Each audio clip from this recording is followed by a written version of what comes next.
This week we're studying GDP, which is short for Gross Domestic Product. I used to ask students in my classes, how much do you look at GDP? Do you look at it before you buy a home or a car? And for the most part, all of my students said, no, I don't ever look at it. So I'm hoping to change that in this class, and I hope that you find the information to be helpful because it really does show kind of how our economy is cruising along. It's basically the total final output produced for a time period. They usually do it quarterly and annually, but you might also see it monthly. It's made up of a few different things, all added together. The first one is consumption, which is what all of our households spend. So think about your relatives and your friends. What do you spend in the time period? The second one that's added in is investment, and that's on the business side. It's how much money is put into the business during a particular time period for new equipment, all sorts of new things to help the business grow and help contribute to economic growth. The third one you've all heard about, it's government spending, and we add that in, and I'm sure you've seen that on the news when it's going up particularly.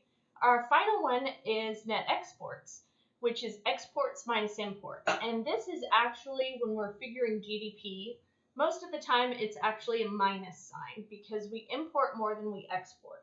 If you want to see some of this data in detail, the bottom bullet has a website that has all of the current information. So that way you can see where we are for GDP and where we've come from in the past several years. A couple things that are really easy to confuse are output and income, and I want to talk about those for a minute. Income is what we spend on goods and services, and when we give it to the business, they could become profitable with this, or sometimes not. And if they aren't, they may end up going out of business. But output for that business is always going to be positive because we are always producing something. Sometimes we see these terms kind of used interchangeably, and that's just not the case with GDP. Another thing to note is that countries with higher GDP may not be better off. It tells the total amount of final goods and services, but it doesn't mean that each of us are getting more of that output that our country is making. Different regulations and policies may give only certain people certain things. You see this in any socialistic policy that we have in the U.S. or any other country. All the policies sometimes will leave people out, and sometimes those that get certain things get maybe more than their share or even more than they need. So let's do a problem.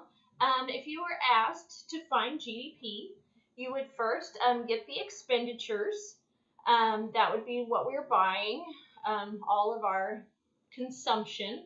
Our government purchases of goods and services, we'll add that in, the 1465. And then we will also add in our exports, which is 740, and subtract our imports. And then we will subtract in our investment money, which is the money that the government, that the businesses are spending to expand their business, add new equipment, things like that. And that would be total GDP. If they ask for net exports, you would take exports, which is 740, minus your imports, and so it'd be like a negative 85 for the total net export. So that shows you, if you have a chart, kind of how to use it, how to figure GDP from some common data that you might see out there for a particular business, for a particular country, that sort of thing. Another thing you might see online I wanted to briefly go over is national income. It's a little bit different than GDP. It takes away the depreciation and then adds net foreign income. And so you can kind of see how they did the problem here, 4210. And then they subtracted 190 and added 0 for 4020. And so if you ever see a question about national income, those are the steps that you have to take to figure it.